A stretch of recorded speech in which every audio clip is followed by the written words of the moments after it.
dream last night, and like before the dream, the first thing I prayed for was like, dreams, signs, stuff like that. And I was having this conversation before I fell asleep. I was like contemplating stuff because like my story with like the exorcism with my ex. Like there was a demon that I was basically conversing with during the exorcism. It wasn't her speaking, and I'm trying to figure out like the nature of how they feel and stuff. And I think I'm starting to like pinpoint it, and I think it makes sense. I think some people just think, oh, the demons, they're just angry because they hate God. And then I have to wonder, like, okay, why do they hate God? I think some people just think, oh, they just hate him. But I think that you could go look into it a bit more and figure out why. So I was praying about it, like during the exorcism experience. Like here's my personal experience. Like I was I just like saw misery, like absolute misery. Like, yeah, they were cursing Jesus' name before and all that stuff, yes. But eventually it came to this point where like I asked the question, like, why don't you just ask for forgiveness? And there's like so much misery, and it felt real. It felt like real misery, pity. I don't think that this was like a feigning thing. Like a lot of people say, oh, they're just feigning. I'm like, yes, the demon lied a lot, but this part was not lying. I don't think so. I really don't believe so, because it was like, no, doesn't work like that. Doesn't work like that. Like they wanted, like they would want to receive forgiveness if they could, but they can't. That's the situation. And so, I don't know, like, this made sense to me too when later I discovered like the Book of Enoch, and that's like the exact scenario that the fallen watchers are basically like, they can't raise their eyes to heaven. Like they tried to ask Enoch if he could ask for forgiveness and stuff. And like, I honestly think that part of Enoch was true, because that it rang true to like my experience with like the exorcism. And again, the demon was like begging not to be sent back to hell. I don't think it was lying about that either, because what is hell? Like, is hell, like, is it active now? Like, to me, I would kind of say yes, it's active now, based on things like the story with the rich man and the poor man and stuff.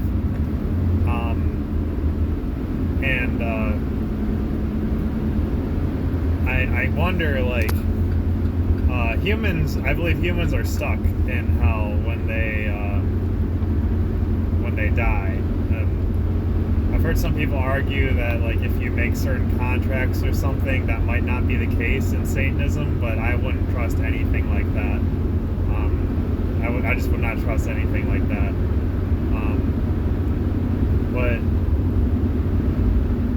Like, basically, like, stuck there.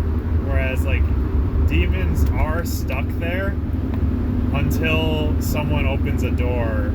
And, like, what are some of those doors? I would say that it would be something like taking psychedelics would open up a door to where they can, like, pierce the veil, like they can get out, you know?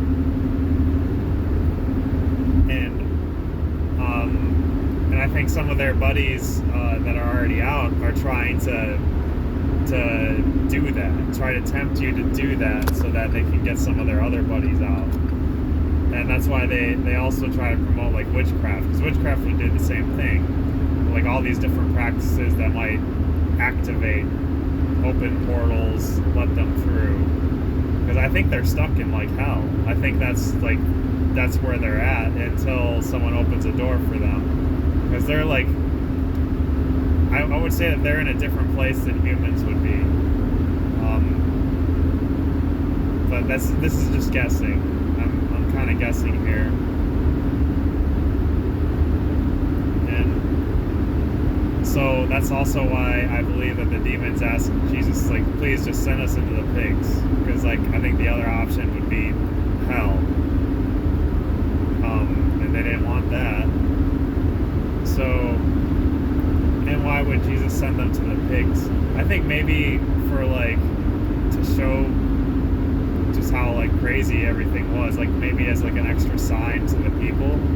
What actually just occurred was like supernatural. I'm not sure. Or maybe it had something to do with the representation of pigs being unclean in the Old Testament and why they were called unclean. I'm not sure. Those are my two best guesses. But I had this dream last night, and in the dream, I was having like a conversation with my one ex. This is a different ex, but she basically made my life a form of hell, like hell on earth, for like a year and a half. And this was before I was saved. But yeah, very sunny.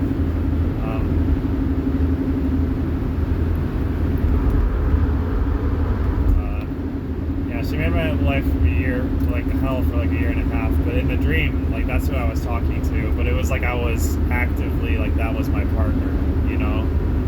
And I was like,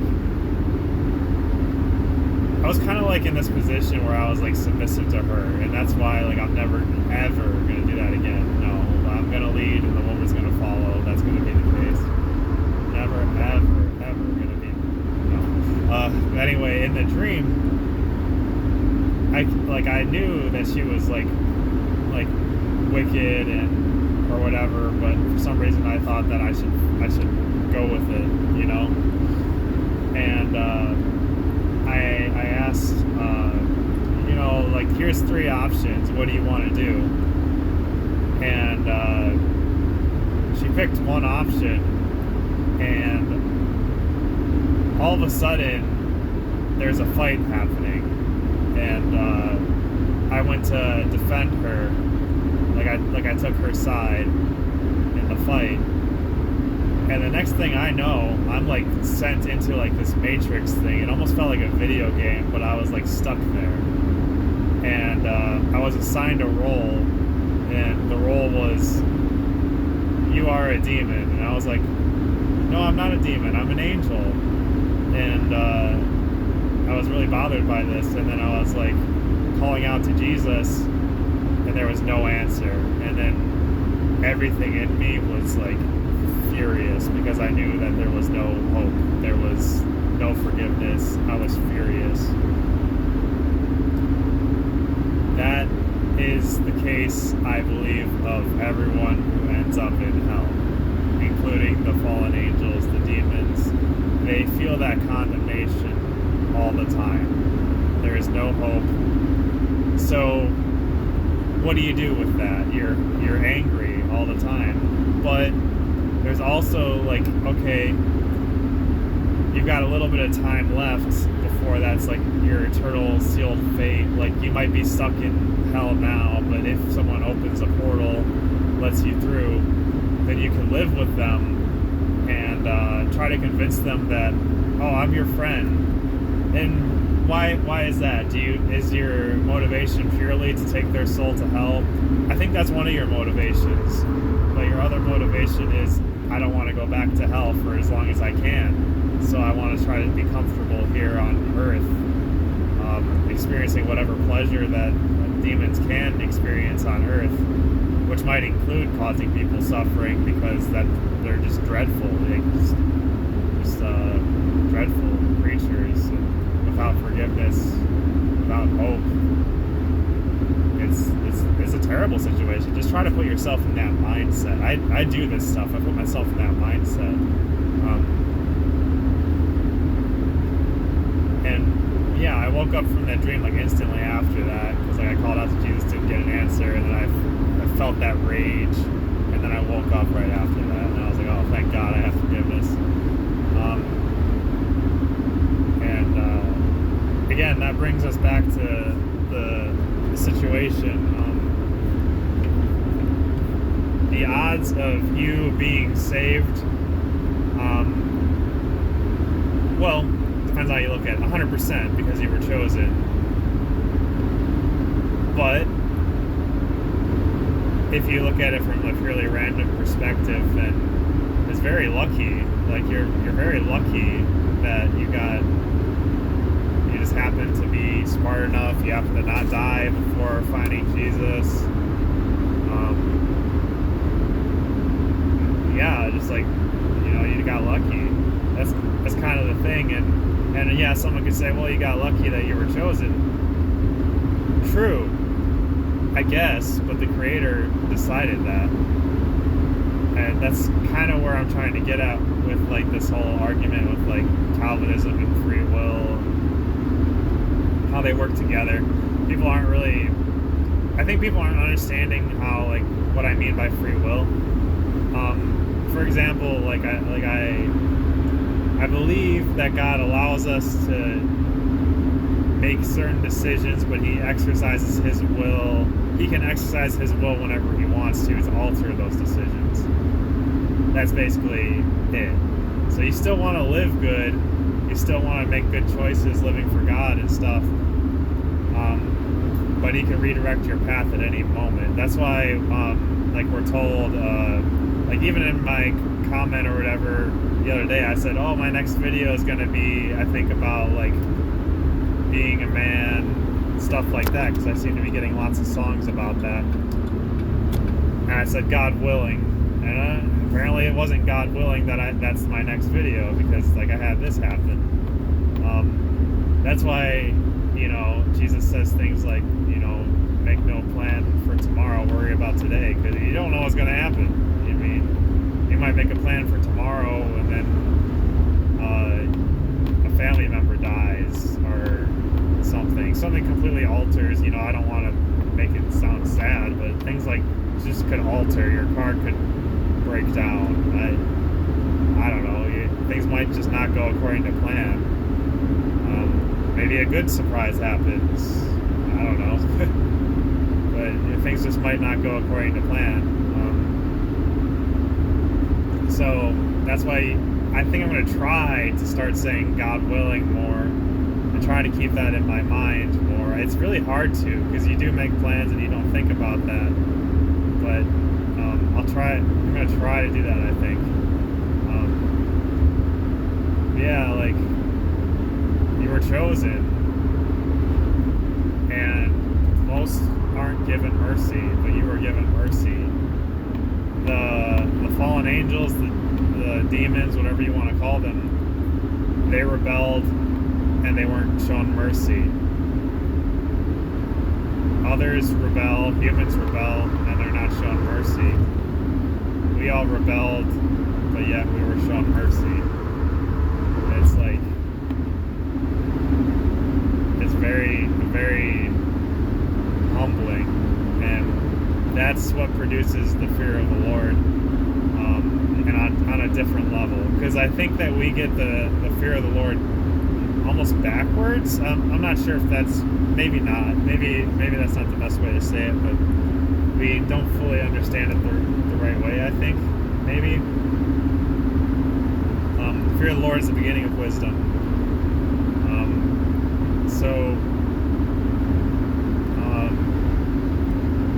We kind of like get into these self-condemnation loops, and like we use that as the fear of the Lord, but I think that's just the devil condemning us, and like that's not good.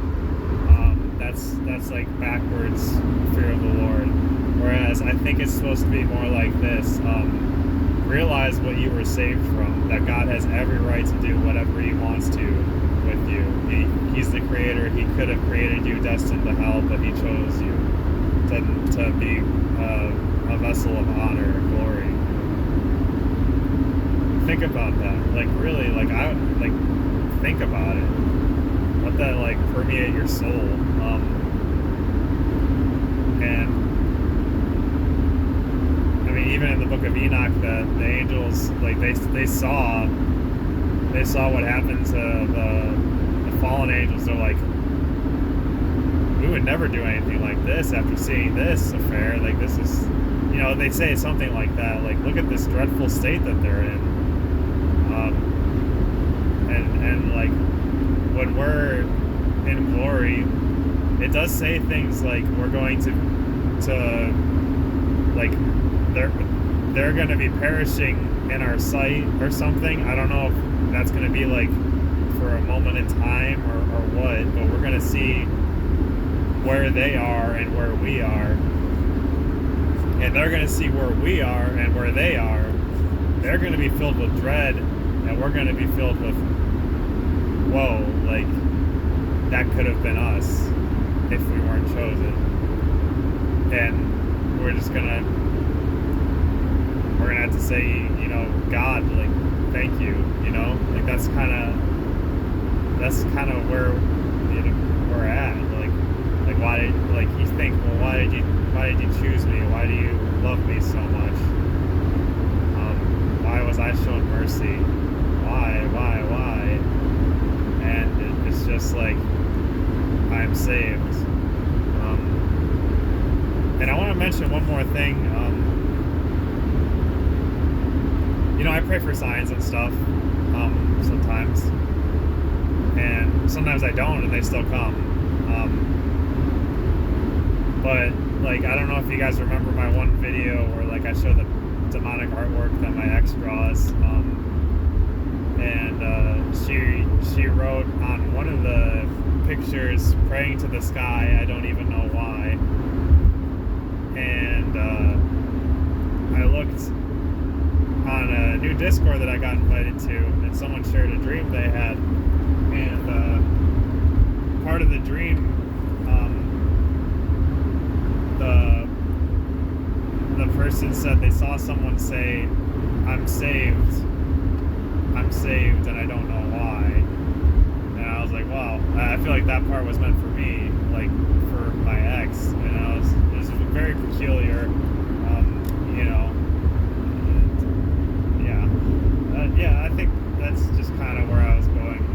Going a bit all over the place today, but just wanted to bring up some of this stuff. Thank God that we're saved. Thank you, God. Please, I pray that you bless and protect whoever's listening to this. Let them know that they are loved with an everlasting love, that no one will ever snatch them out of your hand. That you leave 99 in search of the one.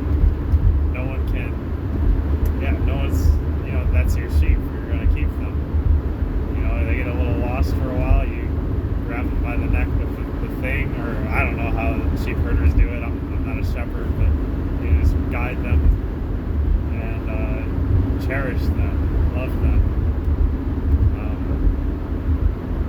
and also just follow the shepherd. Don't follow a woman that's going to lead you down the wrong path. Don't follow the devil, because what happened to those who followed the devil?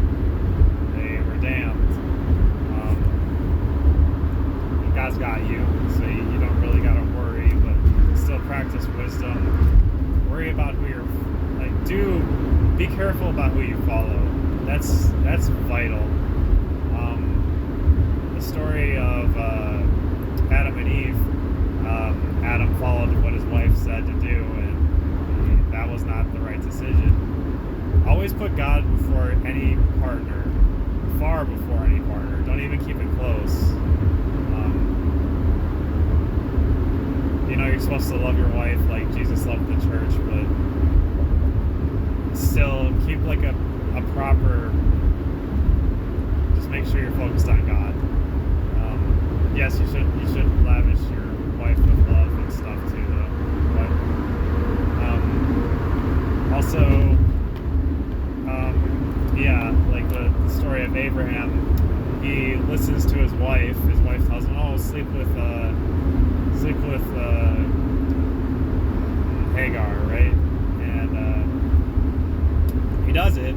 She has Ishmael. The whole feud develops between Hagar and Sarah. And Sarah's like, "What is this terrible thing you've done?" And it's like, "Well, the terrible thing I've done was listen to you." It's like, just like it, that's like the type of like squabbling that like a husband and wife would go through. And it's like, well, yeah, if you're a man, lead, try to keep it in your leadership position, exercise wisdom. If your wife honestly has good advice, then take it, but be careful. Take everything up to God first. And you're the leader in this relationship. Keep it that way. Thank you all. Goodbye.